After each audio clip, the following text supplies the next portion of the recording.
Live from Canada, it's the SSN Podcast with your host, Larcher, Colin,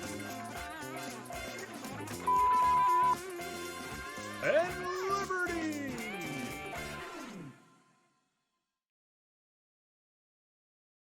A question. So not only is it just a question mark, it is Luigi's face with a question mark, because it is a new opponent approaches question mark. And then I had it to like at that point, because I didn't have the voiceover for Tom's say like and Tom Vogel. I just had it as at beep. Oh my. Someone.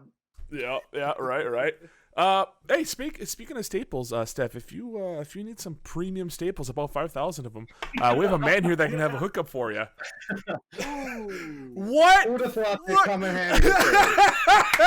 Who would have fucking thought, right? Hey, everybody, welcome to the SSN Podcast. As you can see, we have our cast of regulars plus a new addition today, Mr. Tom Vogel. Hello, Tom. Hello. You guys might have seen Tom from last week when he and I did our very strange. I think I can hear myself in someone's setup. By the way, I think did it stop? All right. You might have seen Tom with our hybrid podcasting under the influence / Snatum of Godzilla vs. Kong, which tomorrow we're actually we're going to do a little bit of housekeeping while we're talking about this. This is the month of April, which is our free content month, which will be continuing until the end of April, obviously, where you can see all of these live shows for free on Twitch. You don't even have to be a sub. You're not even a follower. Just come on by and enjoy. If you do enjoy the stuff that you see, you can just go on over to patreon.com/selectstartnetwork, and then you can go ahead and become a supporter. As low as $1.20, all the way up to the $1,000 mark if you're a maniac. This is all in U.S. pricing. But I believe it's the $14 mark. You go ahead and join that. You will get to see all of these after April, uncut, live, and you will also get an ad-free video and audio version that will be posted exclusively on Patreon just for you little cuties. As far as I can tell, I believe, as a special announcement, Snatum will actually just be a regular show that we will be hosting from now on. We do have a Patreon goal, which will be slightly modified. We'll be doing that today. But yeah, I enjoyed doing Snatum so much that I said, fuck it, let's try to see if we can do this every week. So we'll have, at least at the moment, podcast-wise or show-wise, 2 consistent shows happening. Saturday at 1 p.m. we have the SSN Podcast, and then on Sunday we will have Snatum. Snatum will, by the way, if anyone's not understanding, that's SSN at the movies, Snatum, because I'm too lazy to think of more original names. If you guys want to see more of that, that's awesome. But it's not always going to be the same host. We may end up by switching around here and there. That's going to be more of the wild card show. Whoever can show up and do it, that's great. I think, again, this week it'll be Tom and myself as we review the original Mortal Kombat. All right? Because the new one's coming out in April, we figured we'll review the first one, and then we'll review Annihilation, and then finally we'll talk about the new one as it comes out. Are we gonna discuss legacies at all, or any of that? I mean, we can talk about legacy. Yeah, fuck it, why not? We can have a I haven't special. watched it, but I've heard about it. It's we can just have a quick thought about it right before we either start Annihilation or before we start the first one. Okay. But yeah. Besides that, we were having an interesting discussion. Well, some of the stuff before the show started, we can't talk about. We discussed as a group, we can't. There's certain lines we're just not going to cross because it's already been crossed, so we're good for that. But we were talking about significant others, and it kind of made me laugh because that kind of segues into one of the topics that I have in the dump. In the link up, and it was the idea of how do we're gonna S tier rank our significant others, and then in my mind I'm like, yeah, it's gonna cause a fight. Like, obviously we're not gonna do that, but it's the truth is mine wins because she's got big tits. But the truth being, the truth being, it's kind of this thing that before I even started talking to Colin, Lib, and Tom, Tracy and I had a little fight and it got resolved, but it kind of made me think about it, and I wanted to post about and see what you guys do, because we all have significant others. We have Colin, who's engaged, Lib, who's got the lady who will make pancakes for him, or flapjacks, but he didn't know that flapjacks were pancakes, which is weird, or half stacks. You need to get with the program here, bud. And then we have Tom with Chelsea, who is a wrestling fan, which is I don't even understand how that you even find a person who likes wrestling. That's amazing. You convert them. You Clockwork Orange them. You sit them in the chair, put toothpicks in their eyes, and like, you will watch AEW and you will love it. That's exactly right. We did the Undertaker versus Mankind at Hell in a Cell for 24 hours straight. And then after that, you had no point. You had no choice. Yeah. She kept repeating, "Have a nice day. Have a nice day. Bye bye. Bye bye." But yeah, it was this idea of like, so like I said, Trace and I had a fight, and then we talked about it and we resolved it. And I kind of want to see what you guys do when it comes to if having an argument. And when I say argument, I don't mean like, oh, this dress is clearly gold. No, this dress is blue. No. It's like, and you don't have to bring an example as to what it was, but like you guys, that might have ended relationships. Just saying. Yeah, probably. But it's like, how do you guys actually resolve a fight that you have with someone? So, someone wants to go first? I'll go first. So, me and Carrie fight all the time and like physically fist fight each other. Okay, yeah, Just kidding. That's your foreplay. I don't need to hear that. That's not what I'm asking. Oh my god, we're staying away from that. But we don't actually like fight a whole ton. I find that we're really honest about how we feel about stuff, and when we've hurt the other person's feeling, is that when the fist comes in? And it's more like a discussion about, how we can improve, what we can learn from the situation. It's more, we both try not to get too angry or worked out about stuff. We just try to be honest about how we feel whenever we feel it. And then it's more like a talking through. But that being said, like, there's still times where we're both kind of just pissy at each other. Like, I know I can just get fucking pissy at her for no reason. And then she'll just be like, "Hey, what are you doing? Why are you being like that?" And I'm like, "Okay, I'm sorry. I'm in a bad mood because of work or something like that." And then I apologize. We move on. But I don't find that we try not to let things escalate, because I think deep down we both know there's never like anything personal behind it. It's just like, you've said or done something that hurt me in some way. Let's talk about it so we can move past it and move on. That's kind of what we're like. It's very conversational. We try not to get too like heated and worked up about it, because I feel like when you let it spiral, that's when it gets bad. Okay. All right. Well, I'm gonna talk about how Tracy and I deal with stuff. And it's not as civilized feels like it's gonna be a fun.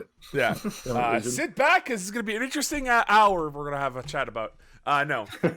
Pretty much like today. So we had an argument about something. I think, and it started something super simple. I was downstairs making that amazing new intro for Tom. And Tracy had called me upstairs because she needed help with something. I've got a busted up foot right now because I have plantar fasciitis. I think that's what it's called, or fasciitis. So it's hard for me to walk around and stuff. So I went upstairs. I'm like, "Hey, what's going on?" She tells me, "Oh, like this needs to happen. This. Excuse me. And I'm like, "Okay, well, whoa, like I don't got like in my mind, like I don't have time. Why wasn't this done beforehand? Like this should have been done this time. Da da da. Like what's going on?" And then it turned into, because it felt like as if I was attacking her, because I'm in pain. I'm not really smart with my answers or my responses because I'm a little bit short at the moment. I said that to her. She goes like, "Well, you were just sitting on the couch and you weren't doing anything, and you could have done this and you could have done that." And then it sounded like as if now she's turning around against, as if I'm the asshole, I'm the bad guy. And like in front of the kids, and I'm like, "No," I'm like, "You don't get to do that," and like you don't. And I literally told her, I'm like, "You don't get to make me sound like a fucking asshole in front of the kids." And I'm like, "Well, why did I swear? That was not the right thing to do in front of the kids." Like, but in the moment of passion, and it turned into the moment where like we actually got so mad that I knew that a fight was gonna, like, not even a fight, like it was gonna be like a screaming match is the best way to describe it, was gonna happen. So instead, I'm like, "You know what?" I'm like, "I'm done for now." And I said that. I took a breath. I calmly went up the stairs, went up, chilled in the bedroom for a hot second, and I'm like, "Fuck, man, like I'm gonna have to cancel the podcast. Like I have to figure out what the fuck's going on, or like they're gonna have to host it without me, and we're gonna have to deal with all that shit." And then I stopped. I'm like, no, let's be smart about this. Let's try to talk about it. Get outside. Tracy's about to give Felix a bath. And I start talking to her. And already the moment I fucking talk to her, I'm already way too hot. And I'm like, okay, listen, all right? I don't like being the bad guy. And I'm like, wait, what am I doing? Like, what? No. You're on the wrong side right now. Yeah, right? Right? Like, I am the bad guy if I do that, right? I don't like being the bad guy, okay? I'm the good guy here. Yo, listen to me, you skank. All right? Stop sucking dicks left and right and listen to me. Like, no, obviously. God. Obviously, that's not what 37? happened. 37, right? In a row? But anyways... like I raised my voice. I'm like, that's not smart. And then our voices start raising, and then I had to stop. I'm like, okay, what's at the root of the problem here? Oh, it's the fact that, Tracy, and she's admitted to this, where she starts a list of things to do, and instead of completing the list, like more and more and more and more things get added on. And it's a thing that she thinks that she has to do it all by herself, because I don't see the same way as she does when it comes to like chores or projects that need to get completed. I see things on a completely different level. And for me, like as an example, let's just say if the floor needed to get mopped and swept, but I also know that a video project, like something for SSN, had to be done, I'm gonna prioritize the SSN stuff over the cleaning of the floors. That's how my brain works. For Tracy, it's the other way around.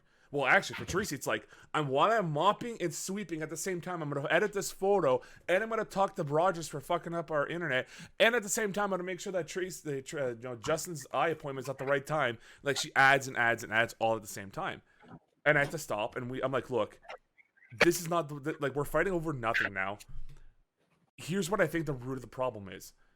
I don't see the same things as you do. You add so much to your list. Let's see what the resolve is. And for us, the resolve ended up being kind of like we agreed that certain things need to get changed and whatnot.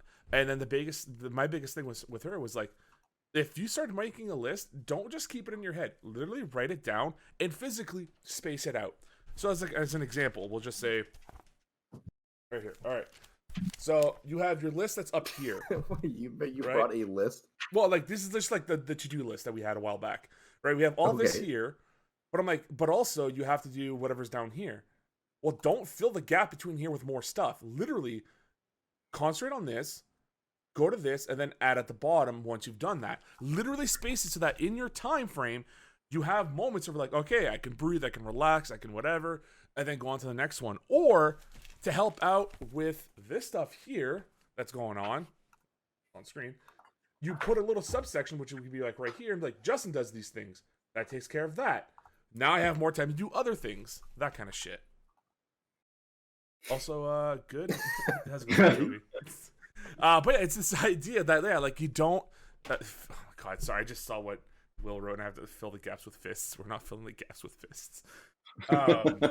It's this moment of like, that's what we have to do. And then it like literally de-escalated everything to the point where we can now joke and talk about how much of an asshole I was, or how she was raising her voice and attacking me. And it turned to this point of like, okay, now we're good. All right, I'm going to leave now. Bye. And I went downstairs and came downstairs to do the stream. You can always ask her if she needs help every so often. And that's another thing. Again, normally I don't talk to chat when we're doing the stream, but that is an idea that it's happened where it is like, if I can spot it, talk about it. Yeah. That's how we ended up resolving that situation. So that's what made me think, like, does everyone else have to deal with that shit? With Lib, apparently, he's got a perfect relationship where he gets flapjacks and eggs in the mouth all day and he doesn't have to worry about it. But we got these two other, mature individuals. I think I'm doing this right. Like that. So I want to hear what you guys do. Yeah, I just kind of do whatever Carrie says, to be honest. Okay. And that's the key. I mean, like, I don't know. Like, it's not...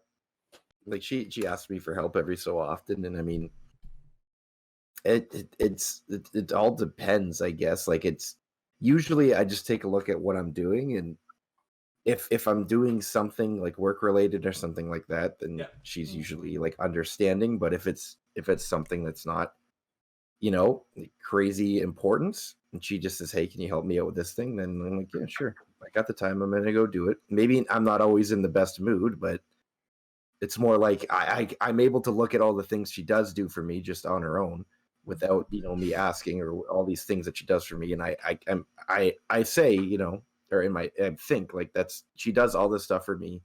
She asked me for help. She asked me to do this stuff. Like, it's not 9 times out of 10 I'm going to be able to do it, and it's what I should be doing. Like, that's what I found. And again, I think it's just honesty. That's our entire thing is built on, just talking to each other whenever we have issues of any kind. Whenever she's feeling upset about something, or she wants me to help with something, she'll just tell me, and we work past it. But I mean, for me, it's just 9 times out of 10 it's just she wants me to do something little, I can take the time to do it. So that's what it's like for me.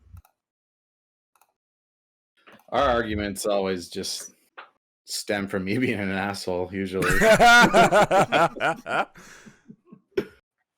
I'll get cranky, and that'd be pretty much be it. So does Chelsea go up to you and she's like, "Yo, you're an asshole," and you're like, "Shit, you're right," and that's all. No, I'll lash out and make it worse. I'm not being an asshole. That's right. Or you're doing something wrong when really I'm just being a fucking dickhead. And then we separate, and then I eventually go and apologize, and usually and then you go back with your tail between your legs. Yep. And you're like, I'm so yeah, it was me. I'm a fucking asshole. I'm sorry. But at least you can acknowledge it and apologize, right? It's worse is when you it think takes you're me an still hour, right. So. Yeah. It takes me some time. Usually I'm fuming for the longest time, but after a while, you just okay, maybe I am being a fucking idiot. Okay, all right. Maybe she is, or maybe I should eat all my greens on my plate next time. I don't want the broccoli. God damn. You don't realize you're the asshole because you're yelling at your significant other over broccoli. That's the relationship ender.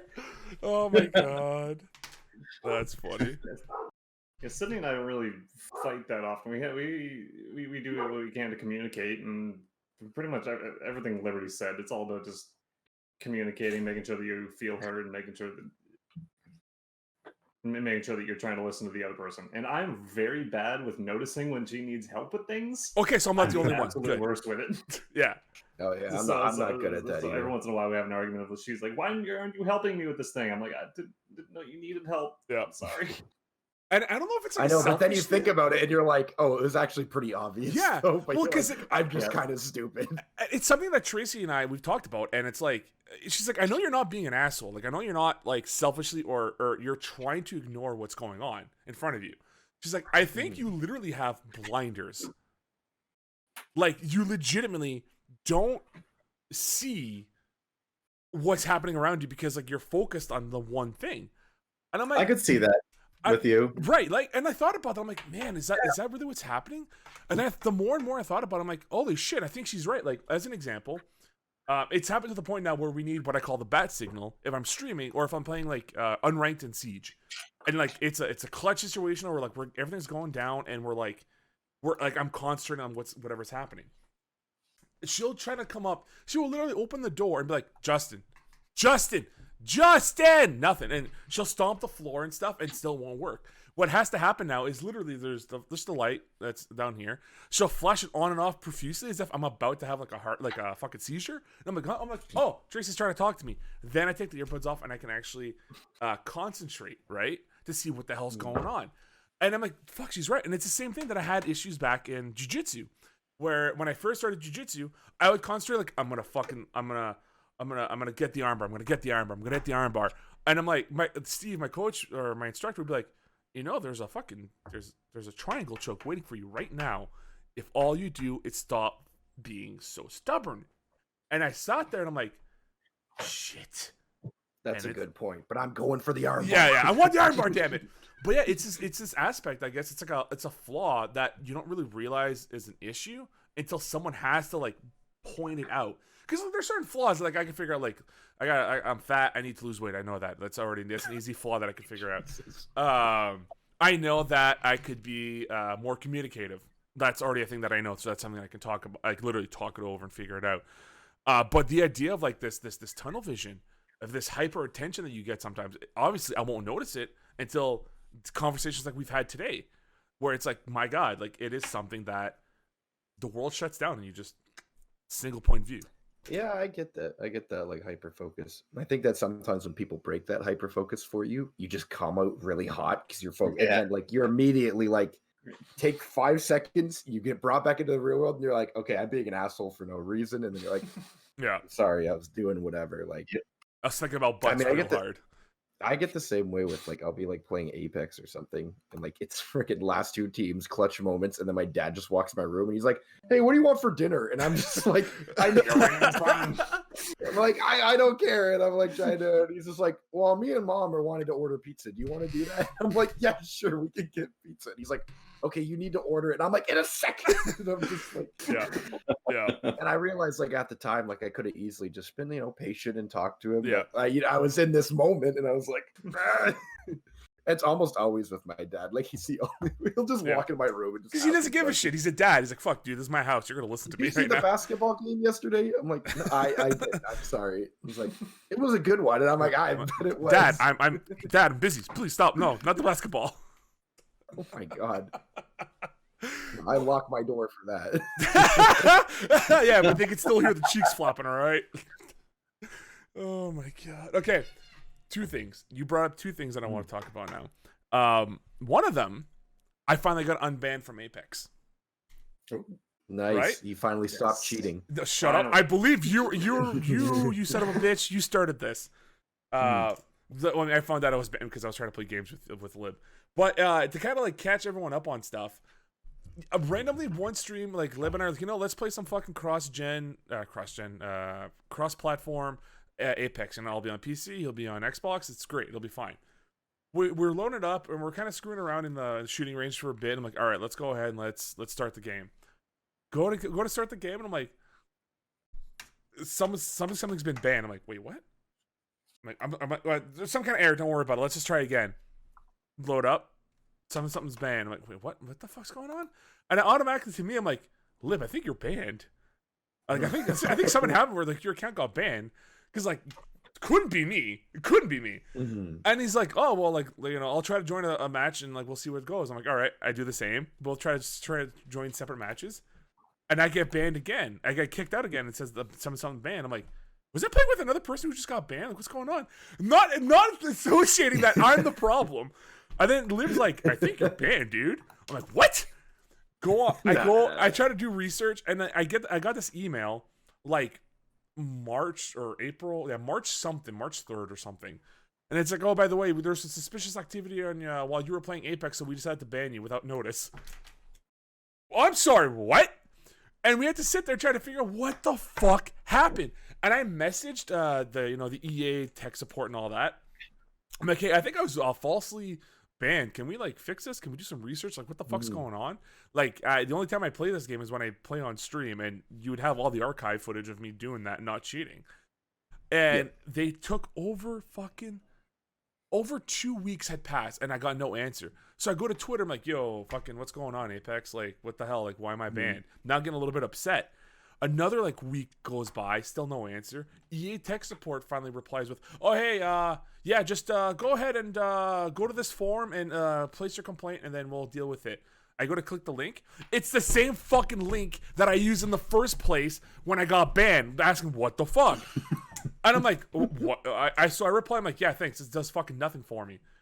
More time goes by, and it's like, hey, it's been almost a month. Like, what the fuck's going on Twitter? I'm like, can someone help me out? EA tech support replies, hey, send us a DM. We'll try to get this figured out as soon as possible. And I'm like, all right, cool. And give me a second, because we're going to go over that fucking Twitter message right now. Jesus, we're pulling up receipts. You're heated. Oh, dude, this pissed me off. March 24th, here it is. Okay. So, this is the only messages. I'm like, I was asked to message you privately, and it's like, I'm sorry to hear that about your account being impacted by a ban or suspension. This sucks. Click this link, and then we'll see what we can do. I'm like, okay, I clicked the link. So I'm like, it's the same fucking link that in the original tweet reply the guy gave me, and it's the same fucking link that he used at the beginning of all this a month ago. At this point, and I'm like, that's it. I'm like, fuck this. I'm done. Like, I'm getting sassy now. So I go in there, right? So I'm like, let me understand this. You asked me to send you a DM just to tell me something that has already been publicly replied to by this account. To do something that I've already done the moment I knew the account had been banned.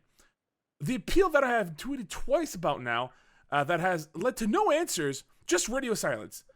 I do not count these auto responses as seeking a solution or an answer. And I go and I'm not done. I'm hot now. I'm hot. Like, let's fucking go. I'm like, I'm just trying to make sure that I get the gist of this.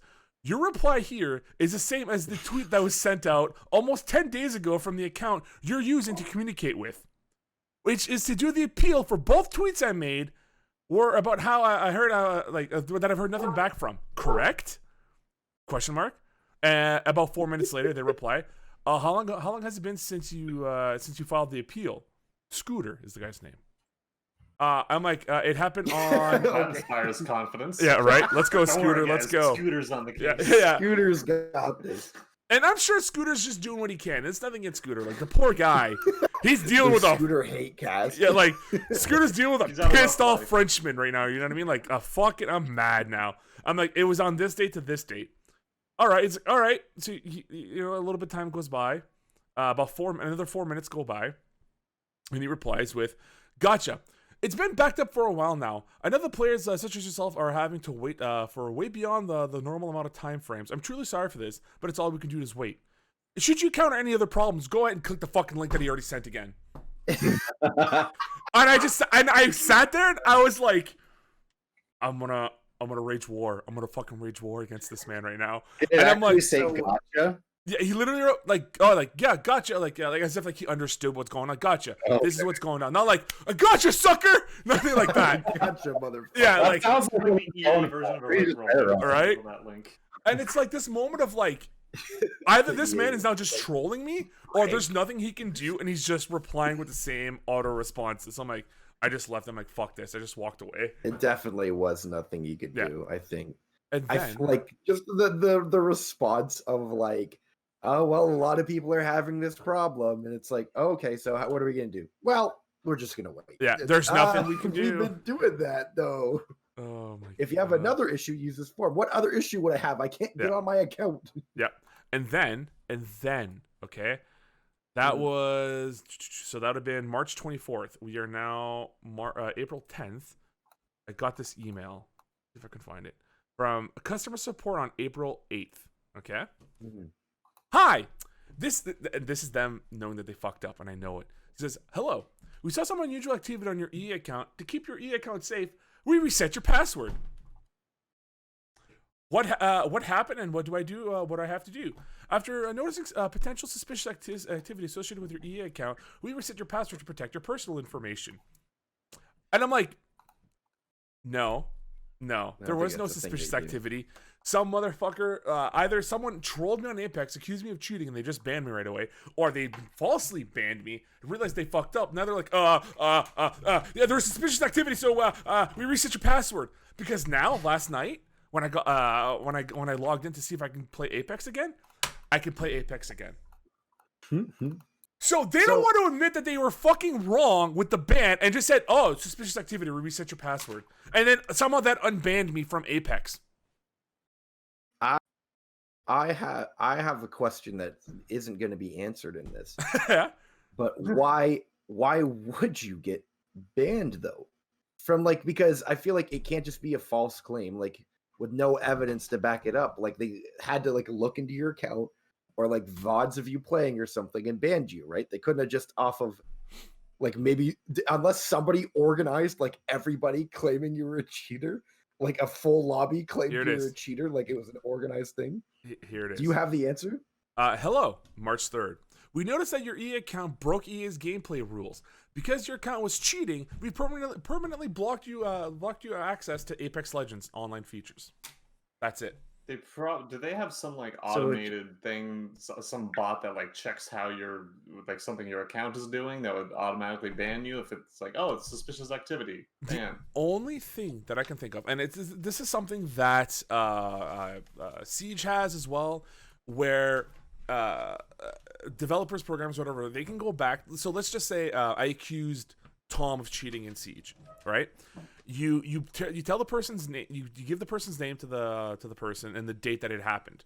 They can then go back and look at your art, like they have their own coding that they can see from that day for that user what game they were playing and if there's anything suspicious happening, right? Like, it's basically like they see the matrix code and they can see if there's something, an anomaly there, and they'd be like, oh yeah, I'm guessing something fucked up. And then they go and they continue more and more, and if more and more cases arrive where they report it, shit gets bad, they get banned, boom, it's done. Now, EA, I'm assuming, has that exact same system because it's fucking EA. They're $1 billion company. There's no way they're not going to have their own kind of anti-cheat system like that where they can review either the game itself being recorded or they have the code and they can see what's going on. The only thing that makes sense to me was maybe a day or a week before the ban, I was playing and someone had challenged me, put points request, channel points, to do a controller game of Apex. Now, the way that it's set up for me, my controller is hardwired to the computer. But I can, at any point, just grab my mouse and keyboard and go left to right on the game, and it'll recognize it, and then switch over to the fucking controller right away as well. So I'm thinking I got accused of aimbotting because when you switch from keyboard to controller, you automatically have aim assist on again. Because that's aim assist is a feature that's on Apex. So I locked onto somebody because aim assist kicks in, and I shoot him with my controller. And then because I got the challenge midway through a match, that's why I switched over from keyboard to controller, and I think that's why I got banned. It Makes sense. So shitty that it took them over a month to fucking reply to me about this shit. It's rather the controller thing, or you've actually been cheating, not on stream. So I mean, I'm not going to say which one's right. I mean, if I can load up Apex right now, you can see how I am bronze 4 right now in Apex ranked. I am not an Apex predator in that game. I am dog shit in there. All right, I can prove that. Sure, because it got reset. I mean, it did get reset because they reset it every season. So, haha, fuck you, you'll never know. But yeah, it was this moment of like, why is this happening? And like recently, it's been these events that it's been one thing after another, after another, after another. Okay? And another thing that happened not that long ago, I've been paying our Rogers and our Virgin bills through online banking, right? I noticed that I accidentally overpaid for Virgin, my Virgin mobile. I'm like, cool, whatever. It's not a problem. Let's go ahead and wipe that off and we're good to go.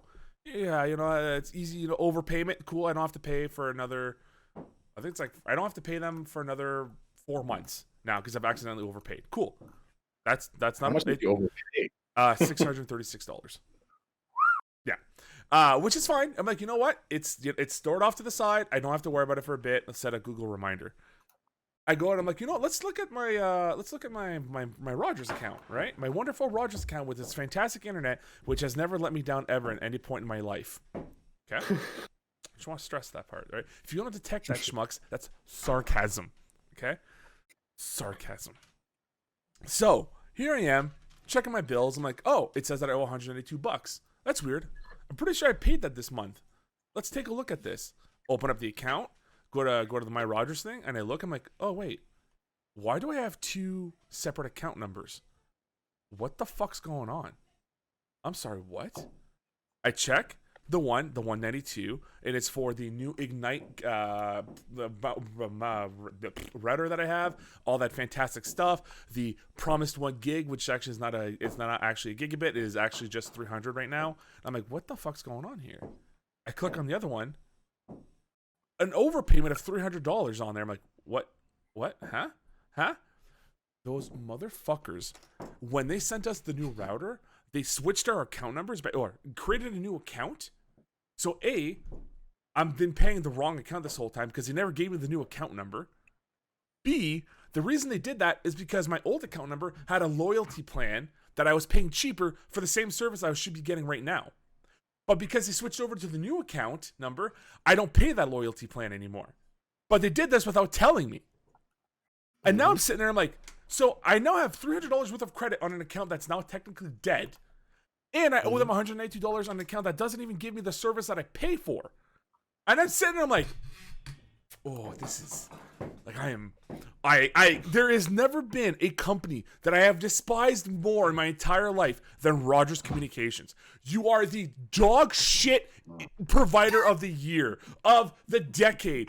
How the fuck do you how do you mess this up so badly? And you motherfuckers were supposed to be the people who helped us out when we were in college for like fucking what the fuck's it called? Placements and shit. You assholes, you couldn't even fucking do that. Fuck you, Rogers. Hey guys, just a reminder that this podcast is sponsored by Virgin Mobile.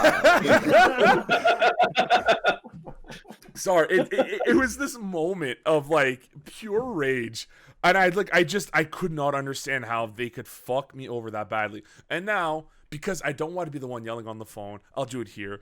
Tracy has volunteered to give them a call, but I know that Tracy's also done with her shit, and she's gonna yell, but I'm gonna record it, and it's gonna be content. You can record your wife yelling at an internet provider. Oh boy, you have no fucking idea, man. That's true love right there. YouTube. Just put Among Us in the title, and then you're set. Yeah, then we have like the traitor thing, like title that comes up and stuff, and the innocent. Virgin Rogers is imposter. Rogers sus. Rogers sus. Oh my god. And Tracy just yells on him. I was in electrical. Where were you, Rogers? Yeah. They're like, we don't know what you're talking about. Holy shit. But yeah, you know, fucking. So Rogers is gonna soon Lots be of dead. issues going on. Yeah. They're rip Rogers because they're pieces of shit. But also a big old rip the DMX. That is. DMX didn't die. He died.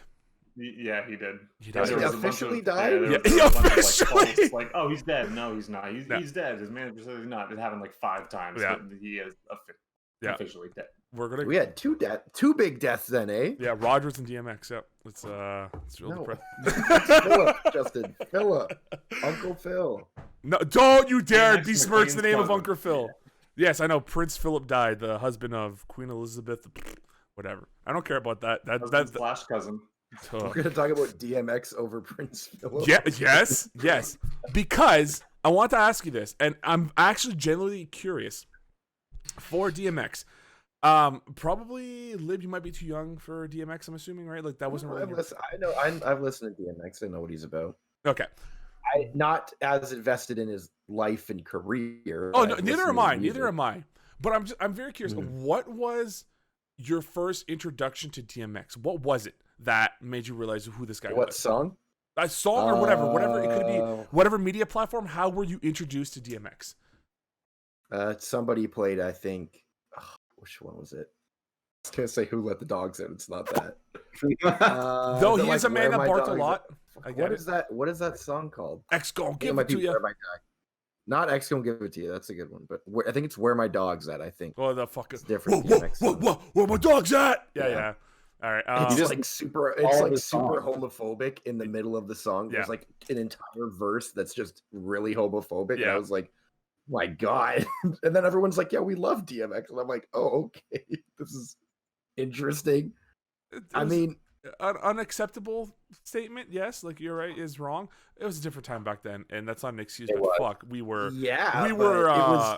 It was targeting. It wasn't just like it was like he had specific verses about it. So, I mean, he was a guy with very strong opinions. I don't know that I agree with. Yeah, and he had the platform to express them. I do know that I don't agree with. You know what? I am glad he's dead. Fuck you, DMX. Why would you say that? Well, I mean, I don't wish death upon anybody, but just of course, no. What about I don't know.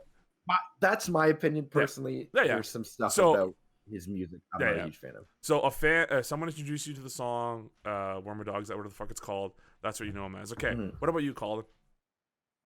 Dude, I don't listen to hip hop that often. All right, you know what? That's fair. I'm not.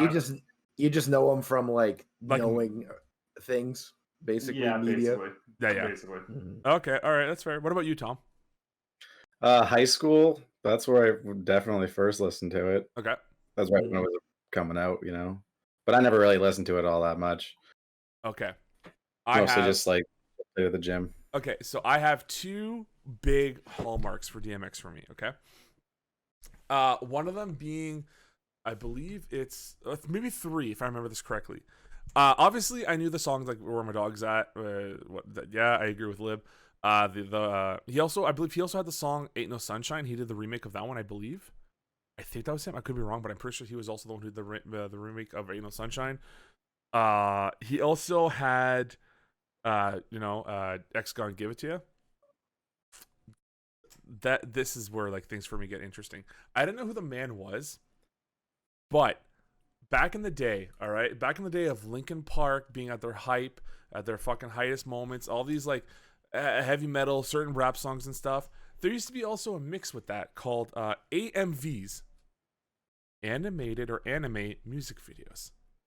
And one of the songs that I heard that I fell in love with because, and only because, it was a part of a Dragon Ball Z movie animated film that some fan did. It's the one with Janemba in it, and it was X Gonna Give It to You. And whoever edited that did such an amazing job that I'm like, oh my god, this fucking video is like, this is cool. I'm like, who is this guy? Oh, you sure just dropped the Edinburgh on a lot. Oh my god, but who is this guy? And like I saw that, I'm like, oh, this guy's DMX. I'm like, I wonder what else this guy's done. Further go into it, he also did a movie. All right, I don't know if you guys remember it. I believe it was it Half Past Dead? It was Half Past Dead. I believe it was either Half Past Dead or it was, let's see here, because I'm looking at here. Steven Seagal, no, Half Past Dead is Ja Rule. He did Cradle to the Grave. That's what it was. He did Cradle to the Grave, which is a DMX / Jet Li movie. Okay? I remember it. Yeah, you remember it now? Yeah. I remember it, but... And that is the moment where I'm like, what am I watching? I don't understand. And like, I was trying to make sense of it, and I'm going to try to see if I can read the synopsis to this. Because there's those moments where I'm like, this is nuts. Like, who wasn't it this? cocaine soaked into pants? I remember something along the lines of that. And that's how the bad guys were using it to smuggle or something. All right, here it is. All right. Cocaine sewn into pants, did you say? Watch this. It was like soaked into it. Yeah, it was. The fuck? Yeah. All right, here it is. Master Thief Anthony Fate, because of course he has to have a cool last name, DMX, pulls off a major jewel heist and somehow manages to escape from the SWAT team that's pursuing him. A Taiwanese agent named Sue Jet Li is Fate's tail and wants to take him down so that he can retrieve the stolen black diamonds. But when Fate's daughter, Paige Hurd, is kidnapped by the rival criminal and Sue's ex-partner, Mark Dacascos, Sue must work with Fate to save the thief's daughter and get his revenge in the process. Why is there a Taiwanese officer in the States trying to get black diamonds? So he's like, I'm gonna get you, DMX, but then his daughter gets kidnapped. He's like, DMX, I need you, and then they team up together. Well, so from what I can understand, DMX's daughter is the one that gets stolen, kidnapped, and then Jet Li's just like, all right, I'll help you out, I guess. Wait, I thought Jet Li's daughter got stolen. No. It's DMX's daughter. But when Fate's daughter gets stolen, who's the DMX character. So he could have gotten the diamonds, and he's like, you know what? Oh, you got a kid? You must be a good person. I'll help you out. And then this is weird how you know this stuff. It's there's certain pieces. That's not the movie I was thinking of. There's certain pieces of my youth that I hold on to. The pants thing that you're talking about, isn't that the Simpsons episode? No, that's just the jeans. That's just when Marge joins the force. Maybe that was Romeo Must Die or some shit. There was a bunch of them that came out all at the same time. Romeo Must Die. Going sort of with what you're saying, Justin. Yeah. Is there any other songs for you guys where you heard it in like in a show or a game or a fucking movie or something, and it was like you like loved this song and you didn't like know anything else about it? You just heard it and you're like, I love this shit. 100%. Mad for World. me, sorry, go for it. Mad World. No, you can go Mad World. I'm interested. Well, it's because like it was for me. It was when Gears of War first came out, right? And they had the one trailer and had that slow song that it was Mad with the piano playing, and it's just Marcus Venus running in the dark, fear, like looking, panic in his life, like trying to figure out how to survive, or whatever. Jumps through a window, and then like a fucking giant spider eye, like multiple eyes start glowing up, and he's standing in front of it. It was such a unique way to have an action trailer and not have any actual huge action beats, right? No big explosions, so fucking like metal guitar music and all that. No, it was slow, soothing, but also you could feel the tension. That's an awesome. What about you? And it was Donnie Darko. And it was Donnie Darko. Yeah, it was Donnie Darko too. Mine was in Baby Driver, of course. Okay. Hocus Pocus by Focus, when he's fucking running away and it's like and then like the yodeling and stuff, and it's like this really weird Norwegian rock song with incredible guitar riffs and crazy solos, and I'm like, and he's run away from the coffin. I'm like, what the hell? And then I literally listen to that thing like every day after seeing that movie. I listened to it every day for like 2 months straight, just because it's such an awesome song. I loved it so much. Me, it was Bell Bottoms. Yeah, Bell Bottoms too. That was a really cool one. Yeah, just that intro scene. The whole Sucker Punch soundtrack. Just to get you on that. Tom was big on that for a long time. I fucking love that soundtrack. It is so well done. Let's see if I can find. I'm not gonna play it because I don't want to get copyright strict. But soundtrack. There's a lot of remakes. They're completely remixed, like covers of all these pretty famous songs. Like Sweet Dreams is in there, which is really, really good. Yeah. I Want It All, We Will Rock You. That was another. That's just the song. Search and Destroy, which is a Metallica song normally. Tomorrow Never Knows. Yeah, there's actually a lot of. Wow. I'm looking at this right now. Search and Destroy wasn't Metallica though. It wasn't. Oh, it just by happenstance has the same different band. Yeah. Okay. Dude, Search and Destroy. Dude, there's a lot of there's a lot of good fucking banger songs on here. Holy shit. That entire soundtrack is fantastic. Yeah. Even if you don't like the movie, just listen to the soundtrack. It's fucking awesome. Okay. With that, are there shows or movies? Wait a minute, we didn't get to hear if Colin had an answer. Oh, sorry, Colin, go for it. I was gonna say Reservoir Dogs, Stuck in the Middle with You. Oh yeah. Cut the dude's ear off. Any Tarantino soundtrack. Yeah, that's true. Really, yeah. Okay. Actually, yeah, all of Django too. I love all those cowboy songs. Yeah. So, that made me think though. After what, like, kind of pointing the opposite way. Are there garbage movies that or shows that you don't like but had a really good soundtrack? Sucker Punch isn't garbage. Look, I didn't want to out you like that. All right, I didn't want to do that to you. I'll defend it. I don't give a shit. I know. But is there something like that where it's like a movie that you didn't like, that you thought it was trash, or a show or a game, but the fucking soundtrack was like, this is actually not bad, and I have one in my head, and I will save it. Phantom Menace, excuse me, introduced the best Star Wars song in arguably one of the worst Star Wars movies. Okay, all right. So you're talking about Duel of Fates then? I think the entire prequel trilogy was not terrific movies. I love them personally, but they're not terrific movies. But all of the scores, all of John Williams' music, fucking phenomenal. Yeah. Peak John Williams stuff in those movies. Like even like the third one, Revenge of the Sith, which is arguably the best one of the prequels. Which is not saying much. It isn't saying much, but it's saying it's more entertaining than the boring one and the one with Jar Jar Binks. So, I don't know. I always think like, man, watching those movies, you're like, dude, like, what the fuck is happening? This shit makes no sense. And then John Williams just starts fucking playing on the, and you're like, I'm in it. Like, let's go. Like, dude, so fucking good. That's always been it for me. Those scores in the prequels, amazing. The movie's not on the same level, maybe. But I guess that's up to you guys to decide. That's my example, though. Colin, you have one? I don't have one. I straight up don't.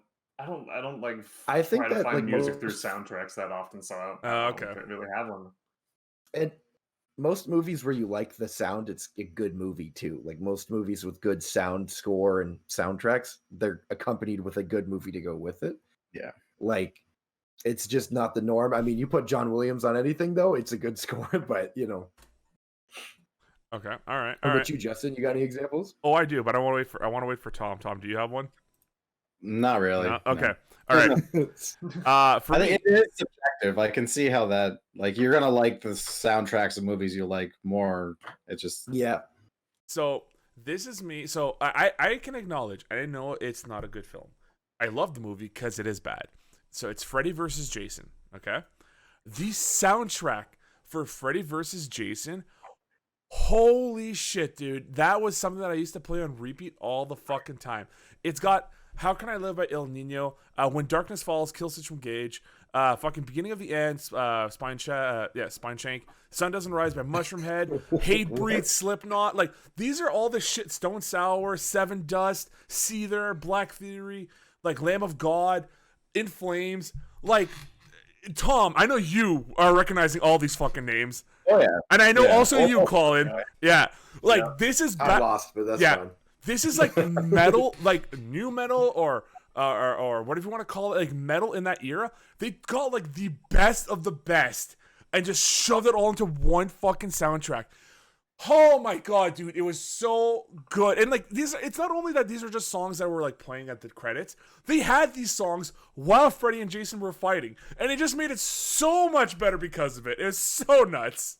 That was all loved it. those movies back then, though. They would throw new metal into anything because it was big at the time. Like Right. Limp Bizkit was out, and Limp Bizkit was in fucking everything. Well, fucking Limp You Bizkit. Ben- Limp Bizkit did the thing for Mission Impossible 2. The fucking Exactly. song. That was the one. Oh, yeah. I was just gonna bring that up. Like, and I loved it because I loved Limp Bizkit at the time. But At the Now time. At the now I time. realize that they're wet garbage. But Yeah. It's okay, so here's the thing. Are they really that bad? Is Limp Bizkit at that time, looking at their body of work, were they really that dog shit, or is it just like, I don't know, were they, maybe they were actually misunderstood? I don't. I'm personally not a fan of Sounds- Limp Bizkit. I like a lot of music that's like that in that era, that style, but Limp Bizkit. something Okay. about them. Did Limp Off-putting Bizkit do me. Rollin'? Did they do Yes. Rollin'? Yeah. yeah, Yeah. with the Rollin', DMX rollin', rollin'. Air Raid mix. Yeah. God. They, I don't have enough knowledge to have an opinion. on that. all Sorry. right, Tom, it's you But and I. It's you and I. They made Rollin', and that puts me against them, to be honest. Ben Stiller was in that music video too. Yeah. Yeah. In the Rollin' one, Yep. Limp Bizkit made Ben Stiller's career. Is that what you're saying? I No, mean, they may have no. saved it. Oh, yeah. But like, think about it. Like they had quite a few big songs, right? So like, they had obviously Rollin'. They had the was it Nookie or the Cookie, whatever the fuck it was called. That one too. For the Uh, Ducky. Faith. Their cover of Faith is actually not bad. I love that Yeah. one. Like, I think it's a very unique way of taking what is a normally love song with just acoustic and like, god damn, you go hard. Like, you'll feel that song right in your heart. Yeah. Their fucking Break Stuff is a great song too. It's another good like thrashing song. You know, They're always Rollin'? hold a place in my heart, you know. But I think music tastes kind of evolve as you go too. So now I listen to it, and it's just not the same shit that I like I anymore. will but, say that it was very simple. Like the songs and the lyrics weren't complicated. and that was all new metal yeah. too. Yeah. Linkin Park wasn't anything like amazing. They made great songs, but they weren't like super technical or anything. Oh fucking dude, it makes me laugh. Meteora, the album Meteora, the one song, I think it's Killing, is it Numb? No, Killing the Habit? I think it's Killing the Habit. Or whatever the song Breaking Breaking the Habit. That song won an award, and it's not a good one, but it won an award for having the most basic bitch guitar riff, which is just like that's all it is. So the entire song, that's all the guitarist does, and that's the reward that they won, and that it became like a fucking multi-platinum fucking album. It just proves that it doesn't. You don't have to be crazy talented or like crazy like crazy on the fucking thing. You just have to have a good beat that kids fucking can listen to. Yep, they made good catchy Music's about so many things, though. Like, music's about culture. It's about, you know, what the songs represent, all that. And like, sometimes, and a lot of times, music that isn't very deep and isn't very complex reaches a lot of people, and it's likable for a lot of people, and a lot of people listen to it, and it wins awards. So it's funny, you know, it's funny that you say that, and I agree with it, because there's the band again, Colin and Tom will know this. Maybe you'll know them too, Lib. They're called Dream Theater. I do not know Dream Okay, Theater. so they are a metal band. They are a metal band that within a lot of the metal's fans' eyes are considered one of the greatest, or if not the greatest metal band of all time, because they are every single musician in that band is like a professor on their instrument is the best way to describe just it. like technically insane. Yes. Can do Yeah. the craziest compositions. But they're not the biggest metal band out there. Do you know who is? It's Metallica. And I'm not saying anything against Metallica. I actually love Metallica. They're They're gonna sue us if you say anything. So you it's- better watch out. Look, I'm not streaming their stuff. We're fine. But it was this idea of like of like it's you don't have to be the big guy, the guys who can fucking like well, like another good example of it's kind of the reverse though is Through the Fire and Flames, right? Mm. Right? That is a crazy ass song to fucking play. But it's not because there's a crazy ass song to play on the guitar. It was because there's a crazy ass song to play on Guitar Hero, right? Exactly. And then everybody wanted to play it, and then it got a follow, and then it was like all this stuff about The band couldn't even play it live. That's how fucking crazy it is. wait, they actually couldn't. Like they just Like if I saw them at Rockfest in Toronto, like one of the first ones, or Mayhem Fest, that's what it was. And it was nothing like the song you heard on Guitar Hero. Nothing. Like they didn't do any of the super technical shit. Because it all should for be show. expected, right? Like that is like to make one mistake there, it would throw you off everywhere, right? And I think it's the idea that a lot of musicians know that now, where it's like you don't have to wow them with like how fast you can fucking pick and how fast you can shred. You just have to make sure that it's a catchy fucking tune that people just they get to it. Zach brought this up, okay, in chat, and it's not even technically about like highly PhD for those who don't know. He says, "Are you telling me Korn isn't deep?" I'm saying Korn was actually deep, but they were one note deep. Which is always like pain, torture, suffering. I'm a freak. Everyone hates me. I'm a piece of shit. Da, da, da, da. That's what his songs were. Now it's actually kind of funny. The singer from Korn does like EDM music. Yeah, really. Yeah, like Korn does dubstep stuff in some of their songs these days. Is it Now. good? I kind of like it. I like some of it. I think that's actually a good example of a band who kind of knew where they were isn't what people want anymore and learned to evolve. Linkin Park's another good example of that, right? Linkin Park first started with Paper Cut, or Hybrid Theory, excuse me, and Meteora, which is like Hybrid Theory was just fucking like screaming in your face and like we're young, we're rebels, we hate the world, the world hates us. Listen to us scream. Fucking, we got a guy on a fucking turntable who can crazy shit while we're screaming. All right, Mr. Hahn, I think his name was. Yes, I believe not was. He's still alive. Is. And then, Meteora was like, all right, well, we could do that, but let's have maybe a little bit more ballads, a little bit more singing, a little bit more like, let's get a little slower on the stuff. Which again, Meteora, an amazing album. I really, really like Meteora. Then they did their next big one, which is like they did remixes of some of their songs, and then with that they got Jay-Z. Then they evolved even further. They took their hip hop style, right, of Mike Shinoda and Mr. Hahn and all that, and they evolved that with Jay-Z. And then from there, they kind of went to like this weird power ballad, like soft spoken band, right? Like when they started getting picked up by Transformers, and every fucking Transformers movie had a Linkin Park song. It was like they are not the band they used to be at all. But my God, they fucking found success for the longest time up until Chester's passing, and even still now. They could rest on those laurels for forever, and they will never have to worry about anything. It is insane. How many albums did they put out? Do you know what? Let's fucking go. Let's go right now. Let's figure this out. That'd be like close to 10, if not more. Yeah, if you have to take a guess, how many Linkin Park albums do you think there are? 8. You're going with 8? It's not fair. I have it up on screen right now, so it's a little not fair for me. Okay. Tell me your guess, and then I'll guess it. All right. So let's go. Linkin Park discography. So you're saying 8. How many are you saying, Tom? 10. 10? Okay. Here we go. Discography by Linkin Park. We are only going to do studio albums and remixes because that was their big things. All right. Yeah. For studio albums, we have Hybrid Theory, Meteora, Minutes to Midnight, 1,000 Suns, Living Things, The Hunting Party, and One More Light. So that's 7 right there. That's just off their studio albums. And if you look at their remix albums, they have Reanimation and Recharged. So they have 9 albums. 9 fucking albums, dude. And then again, if you're not counting their soundtrack stuff like from movies and stuff, and then they have their live albums. Like they have so much fucking shit. But think about it though. This is gonna be more of a Tom. You and I are gonna feel old. Like their first album was October 24th, 2000. Okay, Hybrid Theory. They've been going at this for 21 fucking years. I never thought, this is not something I ever thought as a kid that I would ever live. Like, now, technically, Hybrid Theory can be considered classic rock. Because back in the day, in the 90s and stuff. Hold up. Are we calling 2000s music classic rock? Are we doing that? Yeah, well, think about this. In all honesty, think about it, right? Calling Nickelback classic rock? I was literally thinking this exact same thing. Listen to my words, okay? Back when I was a kid, back in the 90s and starting to the 2000s, classic rock so Q92 was a station back in my hometown. 92.7 FM rock.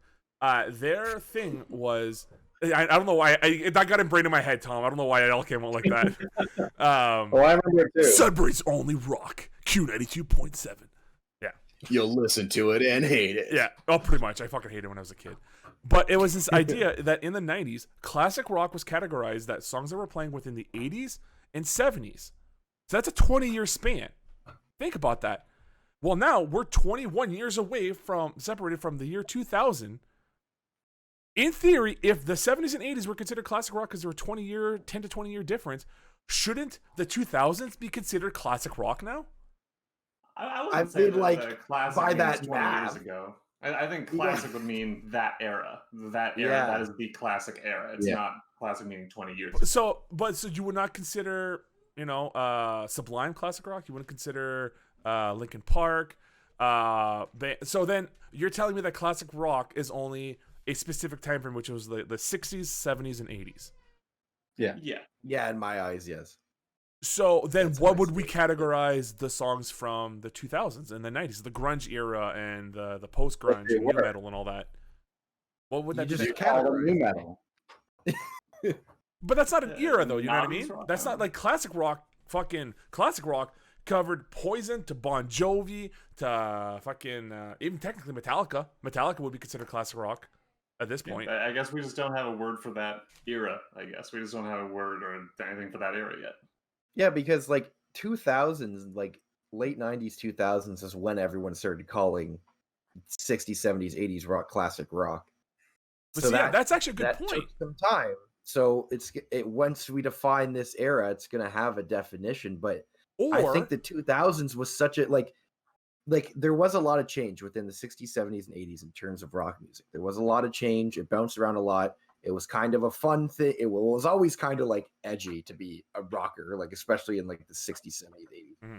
But the 2000s has so much different stuff. Like there's like new metal, there's alternative metal, like rap and R&B. Like so much was coming up at that time where there's like it's a weird era. There's so much music going on. Like there still was in the 60s, 70s, and 80s, but they were predominantly like especially 80s was a lot of rock stars touring. That was the big thing. Early 2000s we had those like kind of, early rock stars, but you also had R&B had a huge following. Rap was starting to get a huge like it was it's like this weird time where music in itself was just this different beast altogether with interchanges everywhere, and all of it was overlapping too, right? Like even you think about like one of the weirdest old school like combos was when Aerosmith teamed up with Run DMC for a Walk This Way remix, which was just weird. But in the 2000s, that stuff was happening as a standard. It wasn't like a fun crossover, Okay, it's like, here's my thing, though, okay? It's a weird era. Going back with the idea of like us defining what classic was the 60s, 70s, and 80s. Technically, I wish I would have my parents here because then they could probably answer this more because they were born during this time, during the 60s and stuff. But when they were growing up, their classic rock was shit that was happening from the 40s and 50s. That stuff would have been considered classic rock for them. That was Would classic. it be considered rock, or would it be considered just did classic? rock even really exist? Yeah, at that point? you had Chuck Berry. You had a bunch of those people back then that performed that could be considered rock, and that was classic rock for them. I mean, we now consider Chuck Berry, as much as a weird person he was, pissing on people. Yeah, fun fact. That's Wait, hold on. He was a weirdo? Do you actually not know this? In the music industry? Has that ever happened before? I'm not surprised. Yeah, but no, yeah, Chuck Berry was released. I was gonna say leaked, but that's a little, it's too much of an easy mark for me. It was leaked that Chuck Berry, would get, unfortunately, because back then this was the norm, would get underage girls to go backstage and he would pee on them for sexual activity. Fucked up, yeah, Oh, yeah, not fun, beggars. but like Johnny B. Good and all that stuff. That's the time when that shit was. I thought you were just gonna be like, but Johnny B. Good was. Yeah. Well, like, it the point being though, during that time, and that was considered classic rock, and it wasn't because of an era. It's because we labeled it as that. We, the people, labeled that the music back in that day was not considered classic because either A, it was really good, or B, because it was an older song. Because like I will argue that fucking Motley Crue is not classic rock. Okay, I wouldn't consider that classic rock. Okay, that is just hair metal, but that's a subcategory within all of this now, right? But we now still call that kind of music classic rock. There will be a point where we will look at Kid Rock and Bon with the Bon and Rollin' and look at this photograph, all that shit, and Theory of a Dead Man and Breaking Benjamin and God knows Linkin Park, all these bands that I can mention off the top of my head because I still listen to some of them, will be considered classic rock in the next few years because those radio stations have stuff to play. Justin, What's up? in my opinion, classic rock for all of us will always be 60s, 70s, 80s. That's how I'll see classic rock. But somebody who was born in 2012, once they hit 15, they're gonna listen to a Kid Rock song and go, "Oh, that's classic rock, man. That's what I'm old saying. School shit." That's what I'm saying. But They're it's, gonna be blasting it's Kid not Rock like defined I was by born us. in the It's wrong defined era. by the era. Our era of classic rock is always going to be that. Another era of people. Younger people's era of classic rock is probably going to be Kid Rock. Oh, but that's what I'm saying. So my point being, But me and Colin saw him live. He didn't perform, but he was there. So my point being, that shit's gonna be considered classic rock now. But that's just how eras work, though. But that's the point. Though. That's unfortunately, we're gonna get to the point where we're gonna turn on the radio. I hope I don't turn on the radio, so I don't have to worry about it. But someone's gonna turn on the radio, and then you're gonna hear, "Hey, this is J-Man and fucking Lorb here from fucking Dip Radio. And time to hear for another 30-minute power rock session, starting off with "Bow with the Ball" by Kid Rock, a classic song." And that's what it's gonna be. Welcome back to the Power Hour of your favorite classic rock, starting off with "Tub Thumping" by Chumbawamba. You talk about that. Then it's gonna be followed by Power Man 5000 with "When Worlds Collide." Like that's the shit that's gonna become classic rock. We're getting a real oldie here, folks. We're hearing some porn. Oh my! Freak on a Leash. What a classic.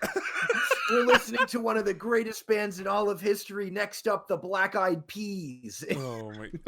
But that's what's going to happen, and then we're gonna have to sit there and be like, "Well, that's not classic rock. Classic rock was this," and you'd be like, "Shut up, old man. We're becoming the old men." I already am. Both of us. Both you and I are. Black Eyed Peas used "Miserlou" by Dick Dale, the beginning of Pulp Fiction, for one of their songs. I forget which one it was. The doo-doo. Oh yeah. And I think I put on "Miserlou" somewhere, and someone's like, "Oh, I love Black Eyed Peas." I'm like, "I hate you. Get the fuck out of my house." Oh my god. Have you ever been around somebody where you start playing Under Pressure and they're like, "Really, Vanilla Ice?" And you're like, "Are you kidding me? I will kill you." Disgusting. Don't do that. Here's my thing with all this, right? Zach again. Tenacious D is already classic rock. Sorry, somebody asked. Yeah, that's what I was gonna say. That Zach brought that up. So, is that one gonna be classic? It is a classic.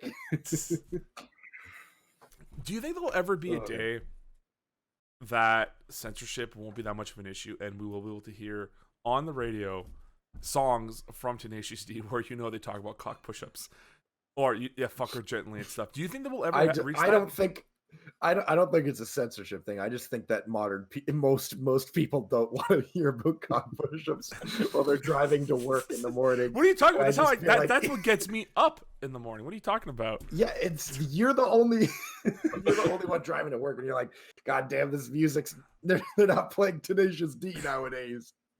Oh my God. They're very like they got weird music, man.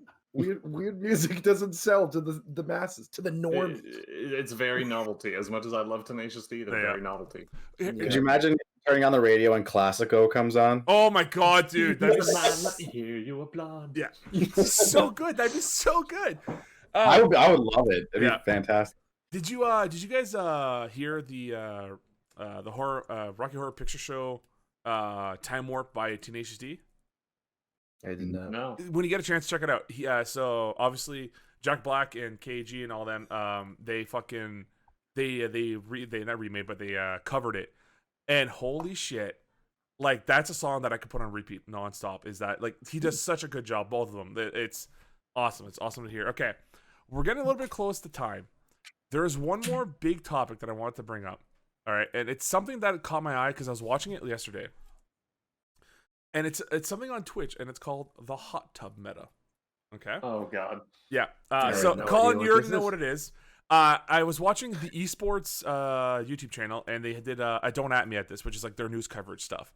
And basically, it's this new thing that is happening on Twitch where female streamers will now go inside of a hot tub and just stream there, and they get super fucking popular off this so fast. Like it is unreal how fast The they get thirst is real. Yeah, yes. So what's the issue with it though? So the Or issue is that Twitch is now banning these people for like 2 to 3 days at a time, because they're saying that it's breaking their TOS, their terms of service.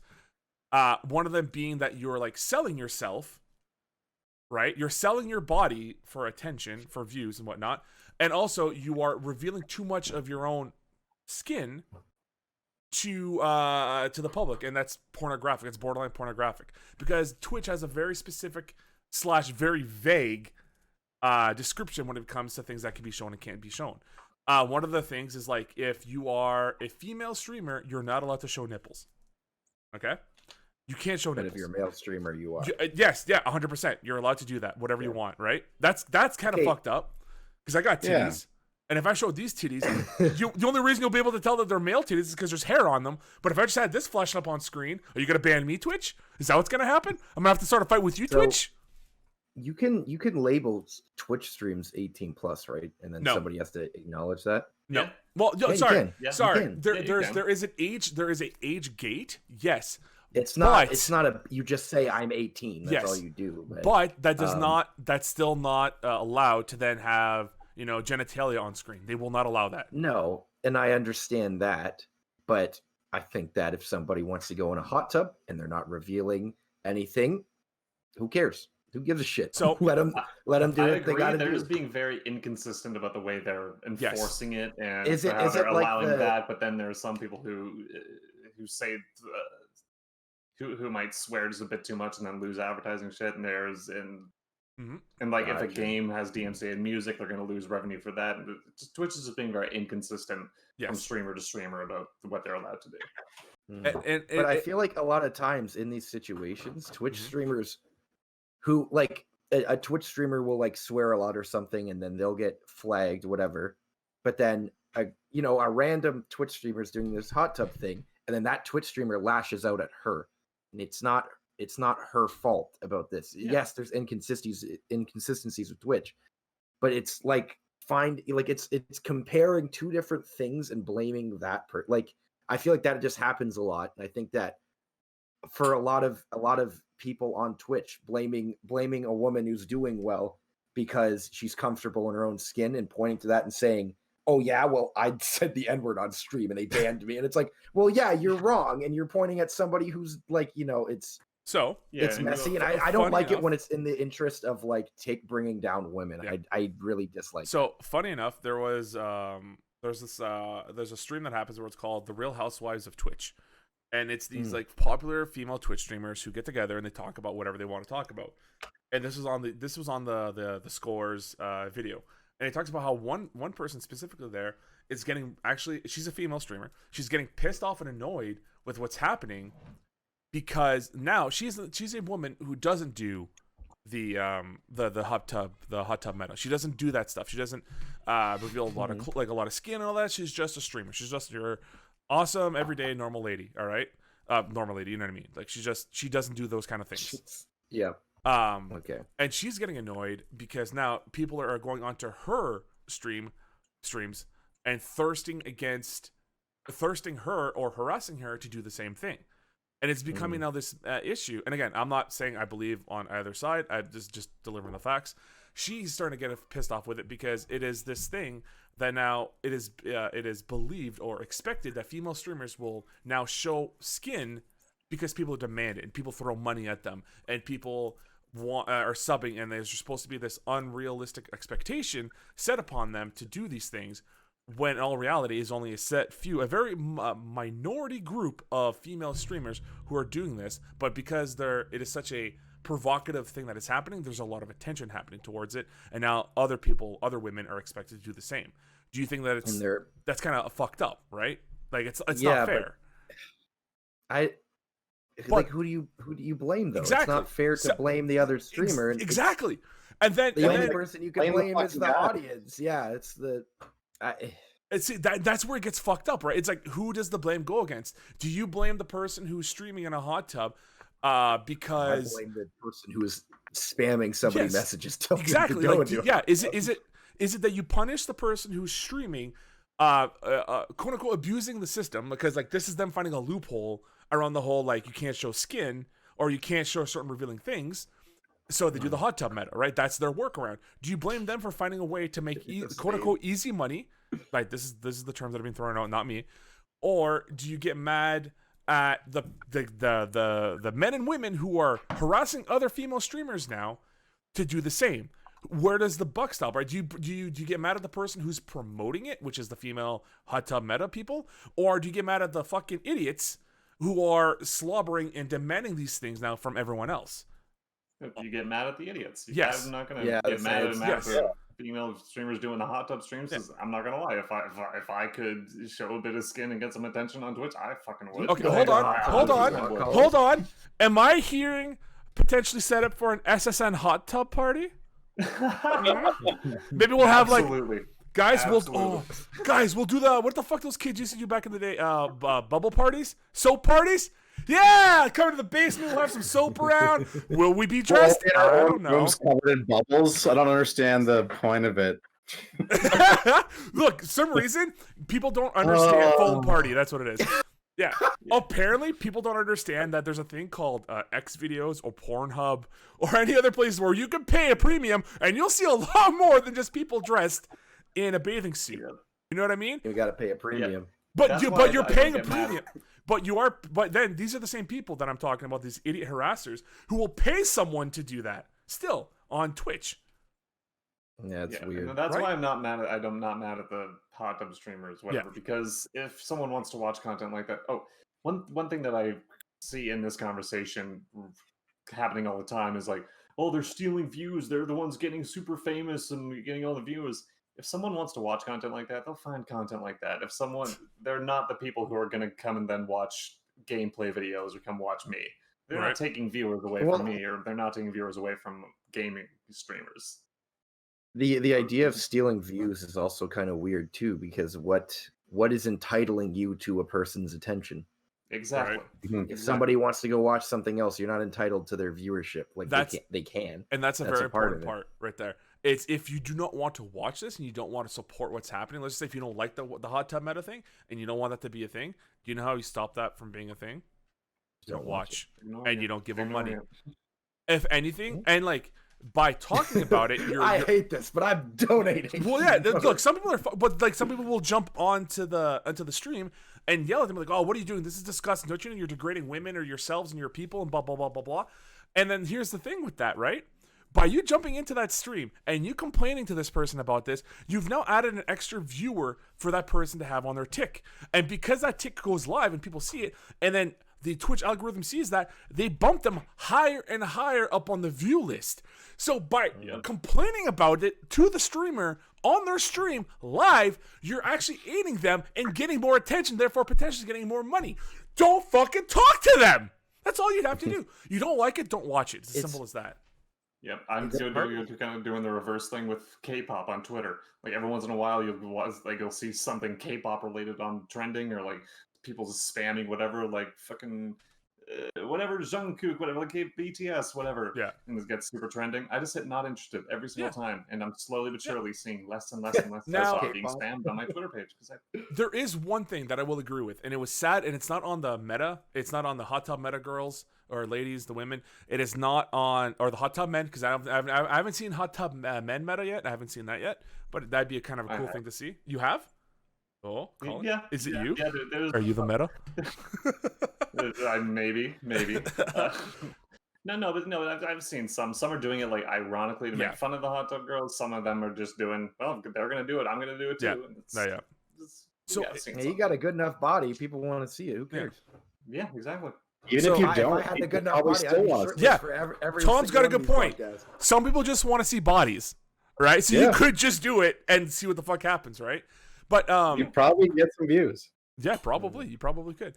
But I mean, part of it all is just Twitch's viewer creator relationship is so garbage, different than everything else. The fact that at all times you're live streaming on Twitch, you have a direct line to your viewers who can say, well, they can't say anything. People can get banned for saying shit, but they basically can say what they want to say, and you can see that, and you can comment on that, you can talk back to them, and it's not like you go on, if somebody wanted to complain about something that happened on the Jimmy Fallon show, well, now they could go on Twitter or something, but if you wanted to complain directly to him, you'd have to like write into his show or something. Yeah, literally mail it in.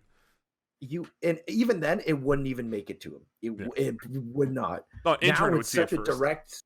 It's such a direct stream where anything that's happening is going to be fueled by the viewers that are, because again, viewers are what's fueling all this stuff, and they're going to be commenting and they're going to be giving money. It's all them, and then the creators have stuff to say to the viewers, but the viewers are entitled to the creators, and the creators. It's such a weird relationship between the viewers and the creators. You know, like. As a viewer, you feel like you're funding the creators and they should do what you want. But as a creator, you think that these viewers are supporting you, so they got to listen to what you say. Yeah. And it's so weird. There's such a connect, but it's like it's a weird relationship. It's not a normal relationship. Viewer creator is not like necessarily a friendship or a relationship like that. Yeah. But it is a different type of relationship in some manner. So it creates these weird funnels where, like, even thinking about it, anybody in the world could come onto our stream and just go into our chat and disagree with everything we say, and just normally it happens because they can, and we can't do anything about it because, well, I mean, we could ban them, but that's a weird regime type stuff at that point. It is. So it's like it's super weird. It's Twitch is just the relationship you can have with people on Twitch is so weird and crazy. It's like. And it funds these things. Something about you guys calling it a meta though, like it's a fucking video game. That's like the Lion meta and Rainbow 16, but it's the hot tub meta for fucking streaming on Twitch. Like it's so weird, but yeah, I don't know, man. I think that people, it's up to people to do what they want to do. Yeah, and Twitch is going to be inconsistent as Twitch is on everything. Yeah, and the viewers are going to harass people because that's what people can do online anonymously, and they will do it gladly. Now, there's one thing before we leave. There's one thing I want to touch on, and this is again, we're all agreeing the same thing. If you don't want to support it, don't support it. If you think it's disgusting, cool. If you think it's cool. You know, that is your opinion. That is awesome. The one thing I will say that one of the people had an issue with, and it's not necessarily to do with the hot tub meta. It is actually how disappointing how Twitch is. How their algorithm is unfortunately broken. It's a tweet, and it's by Miss Banana TS, or Nanners.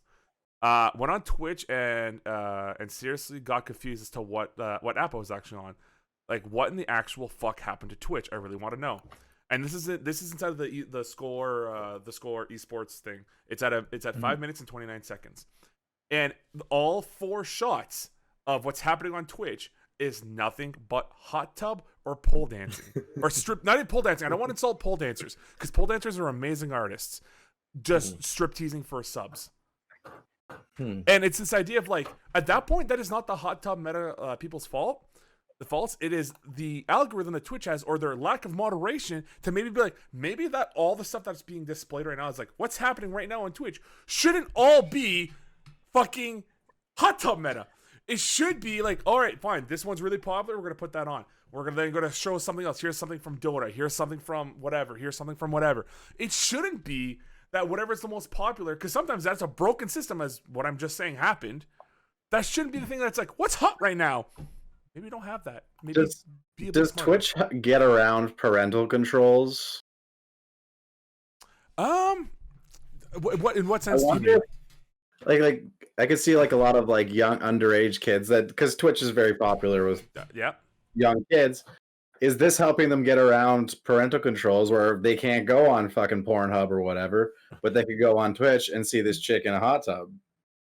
Well, and I wonder too, so going with that too, like it's for young people. Well, is this gonna skew their perceptions of? So here's what's gonna happen, right? And women. I don't, So this is so weird. It's such a weird thing. I don't know because I don't know. I don't really know what to say on this. So this is actually a moral dilemma that we can talk about real quick.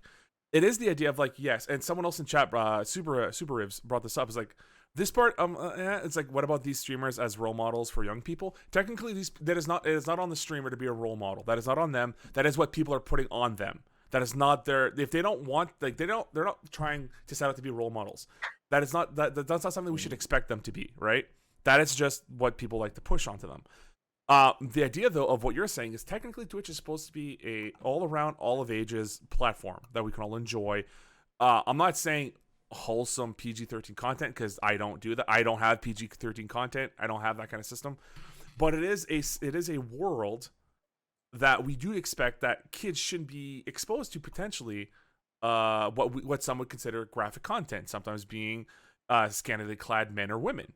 Or use of drugs online and stuff, because you can't smoke pot on Twitch if it is legal inside of your area, in your country, in your province, or in your state, whatever. There's nothing illegal against that. Just like you can drink on stream, but you can't get drunk, like hammered, passed out. You can't get so stoned that you're gonna throw up. You can't do, you know what I mean? You can't have these moments of there goes PUI. Yes, yeah, right.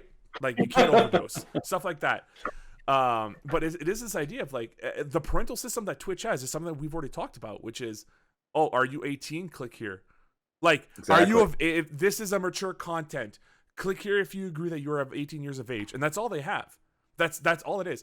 And if this problem persists and it gets into the eyes of parents who are involved with what their kids watch online, it could turn into the point where Twitch will either have to make a very decisive TOS, where if you cross it in any kind of way and form, you're going to get punished, or they're gonna have to start creating bigger restrictions for people who are signing up on Twitch, or ways of proof that they're not that they are of the age that they say they are, or they might just straight up ban any content that is perceived 18 or older. It might turn out that way, right? And that depends on what they make the most money on, right? Right, and this is YouTube. Yes. YouTube, same shit happens on YouTube. Well, this is exactly what's happening. Weird ass sexual videos on YouTube all the time, and they target them at kids. Yeah.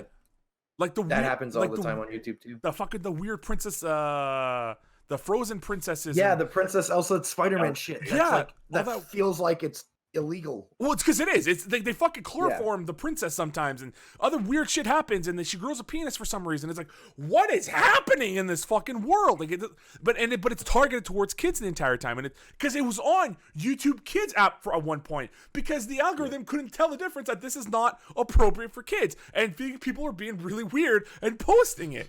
But that's the point. Is like that they got to the point now where YouTube had to take the reins and be like, Anything graphic, we will not advertise. You will not see this on the front page anymore. Dead Meat, there's a show that I watch called Dead Meat, where they go over the kill counts of all awesome, cool horror films, right? Their stuff doesn't get shown on the front page anymore because it is considered too graphic. James A. Genice now has to edit it to the point where a lot of the cool content he can only have on his Patreon account. If you want to see everything that he talks about, it has to be on his Patreon account. So that's now a premium, the extra you have to pay for. Before, it was just watch the video and here's some ads. But you're not going to get that content anymore. It's going to be blurred or censored. It's going to be cut out completely. And it is this issue that if you're not careful, Twitch might take that same approach.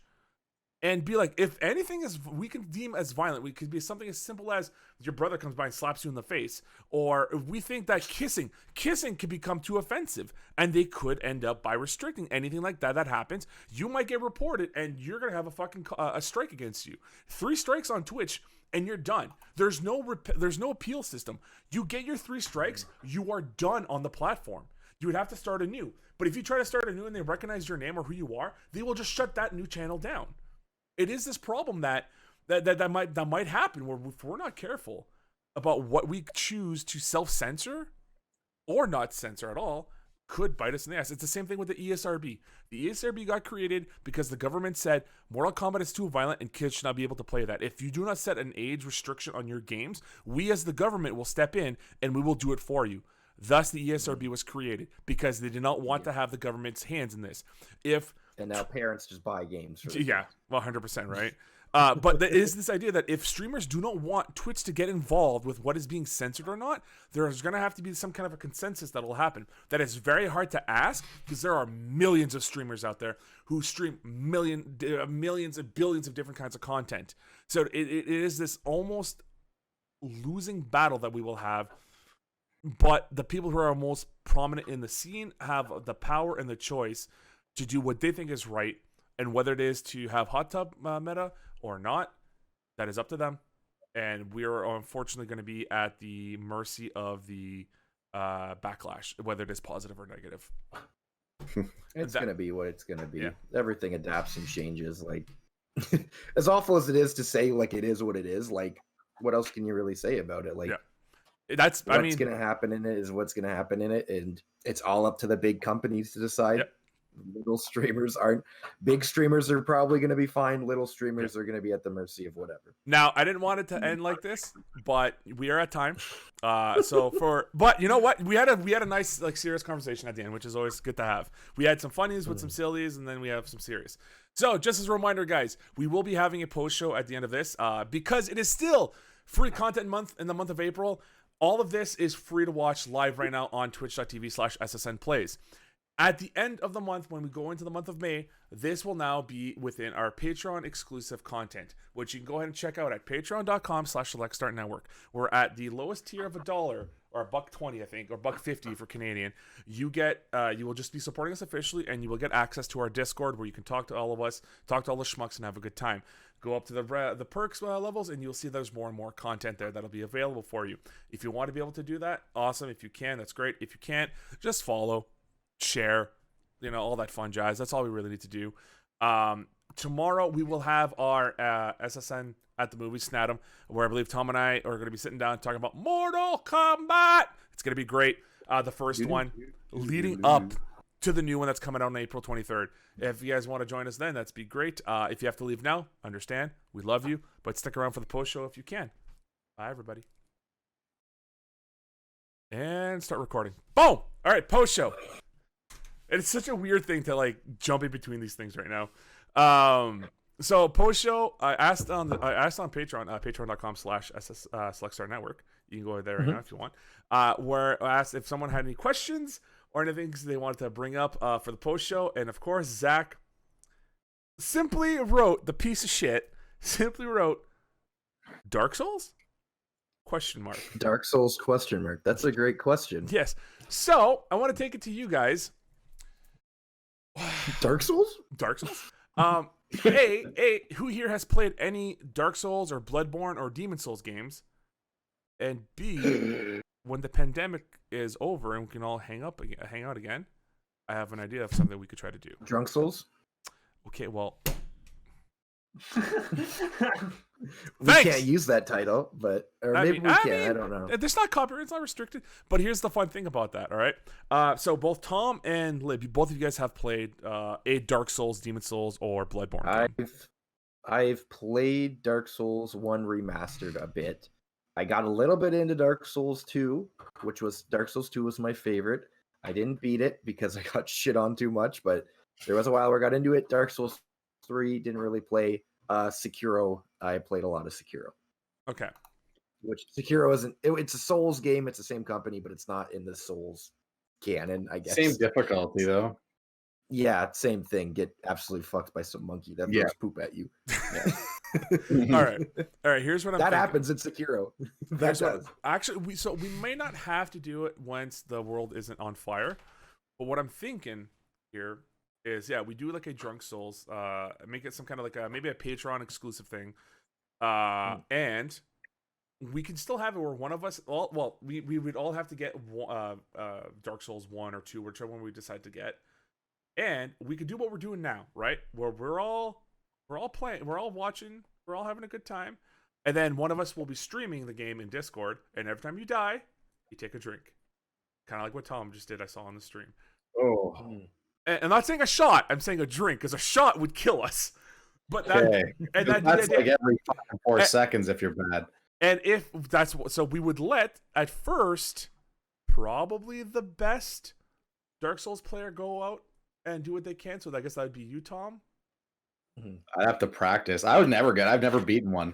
Okay, all right. Played all of them. If we truly if you wanted like a vet, Sinjin's beaten all of the Dark Souls games. Okay, and he does like doing SSN stuff. But this is just a suggestion. He loves the Souls games. Okay, that's a possibility. Okay. Now, would you guys be down to do something like that, either in person or over Discord, a Drunk Souls, a Patreon exclusive stream / let's play? Yeah, I would, and I like the idea of if we were kind of like a live commentary video where if somebody, even if we did it on Discord, one person was playing and we were all just here making fun of them while they played. Yeah. Like even, or like we're like, we were making our character and we're all like making decisions on what he's gonna look like or what they're gonna look like, That'd be anything fun. like that. Just like all 4 of us kind of, and then whoever's playing is just gonna get roasted the entire time. It's gonna happen, but and like any extent, I think that would be fun. Maybe more of post show stuff, or maybe more of like a sideshow thing, not like main podcast stuff, but like I feel like that's a feasible thing we could do with just how the setups are now with everything in lockdown. Like easily, Justin played a game and we were all just here like playing like a story game. We were all just here making jokes, whatever, or playing with them, or somebody we're doing multiplayer. Like it's something we could feasibly do. And I feel like that could be fun. I don't know. What are you guys' opinions on that? Yeah, I'd be in. Yeah. That'd be great. That'd be a good time. I'm down to watch. If you guys want a Dark Souls noob involved, someone just kind of sitting there like, what the fuck is going on? The best. I would love we could just go to Colin's Insight, just ask him questions about the lore, and he has to answer them with. We have to quiz him. We have to quiz him on the lore. All right, Colin. This first part, you know what the backstory is, and then you can't say no. You have to explain some sort of backstory. You have to give an explanation. I can do that. And I know of a certain someone who could talk about Zach's literally like, let me in on this. He's like he is a Dark Souls not a fanatic, he is a Dark Souls masochist and sadist. He loves the game so much that he did a randomizer on it on stream. So think about like the Legend of Zelda randomizer I did, but for Dark Souls. And he beat it. The motherfucker beat it. You beat randomized Dark Souls? Holy shit. Yeah. And a very short amount of time. Yeah. So I'm thinking we get him if we have a game show aspect of it. We can get him to do that. And I think that'll be fun. So all in favor then? Raise your hands. Do a quiz off between Zach and Colin. Yeah. If Colin gets one question right, it's 10 points. If Zach gets a question right, it's 1. Oh my god. All right then. Fuck yeah. I guess that's what we're going to do. All right. But I think like just that idea of content, like somebody, Justin or Colin playing a game and we're all here to judge them too. Like I feel like that could just be like fun thing to do, casual like post show or If we Dude, I wanted to do it wish. for a show, something I like that. fucking wish Um, the wet work. We could have done more with wet work with Sinji. Oh, I know. I'm so mad. It was only one. It was Yeah. only one mission. Yeah. That was. I love that shit. Or I wish. I wish more that the deadly premonition stuff didn't get freaking. Oh, if that didn't didn't get get all fucked destroyed, dude, we had such a blast on that. Mhm. I mean, That look, shit was there's so a bunch funny. of shit now that we've gone so far away from it. We could revisit it and we could try it again and do it live. You know what I mean? Yeah, yeah. Because I feel like it's now with like through Discord how it works with Yep. like the screen sharing and stuff. We easily could do like one person playing games we're all making fun of. Yep. You might need to figure. Like that overlay where one person's the center and everyone else is on the side. Oh, I could fix that. I could figure that out, no problem. Yeah, just like an Just takes overlay time. like that. Yeah. I think would be fun. But Yeah. yeah, I just think that's something that would be easy content and it'd be fun for like the viewers too, I think. Hopefully, I don't know. I don't know their opinions on this, but Any real single player game would be good for that. Yeah. or even like the multiplayer, like you guys know, like the game of Way Out, stuff like that. Yeah. I'm playing It Takes Two with Carrie right now. It's super fun. Yeah, shit like that. There's a Chariot. There we could also do like Super Bunny Man. We could fucking do like if to make a challenge for someone while they're playing, like again, as an example, like I could be playing Siege. You guys could throw challenges for me that I have to do while playing the game. You know what I mean? Shit like that. Yeah. I think that would be fun. Or if we did it live too, you could do polls for decisions. Like ask the chat, like, okay, what class are we going to be in Dark Souls? And then they're going to pick the one, like the homeless one or whatever, like the Yeah. one that's absolutely garbage. Huey, we're I actually not don't know doing if Hobo's bad in Dark Souls or not. I've never played one, but Huey, we're I not. We're not doing the hot tub meta, not yet. Not until we reach our goal on Patreon. Oh my god. a little bit till then. But yeah, I just think that'd be like Alright, cool. fun. All right. Fun Awesome. content. I think that if we can get the viewers involved in any way, like that just makes it a little bit more Yeah. easier to engage, Beauty of Twitch. There it is. Mm-hmm. Yeah. All right. Fuck it. It's been settled. All right. Easy done post show. Thanks, All right, guys. so who's pulling up Dark Souls? Let's go. Oh my god. All right, boys. Thanks for joining us. Everyone who stayed in the post show, we love y'all, and we'll talk to you later. Bye.